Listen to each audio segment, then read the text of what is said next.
I'll tell you something.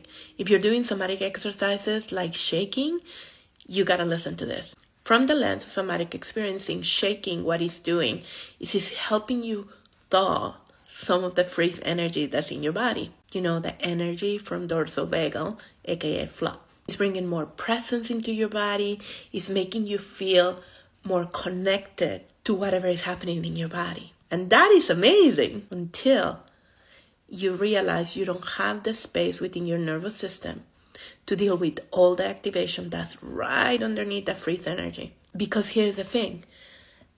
Underneath that layer of dorsal / flop energy, there is all this activation energy that your body is trying to keep down with all this dorsal energy because it feels like it's too much. And what you're doing now is you're slowly starting to remove that kind of lid that's keeping all of that.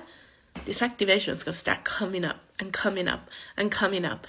And unless you have the right space in your nervous system, or you know how to deal with that activation in a titrated, very measured way, you could run the risk of re-traumatizing yourself. Once we know that that activation is there, that we can titrate it, then we can, every time we remove a little bit of frozen energy, that activation shows up, and we make sure we complete the curve of activation before we remove the lid a little more and more activation comes up, and then remove a little more and more activation comes up. Here is a very skilled and a very slow measure process. Above all, always make sure that anything that you do in regards to trauma is within your window of tolerance, that your nervous system does not feel dysregulated by doing these exercises. Make sure you always practice self-care.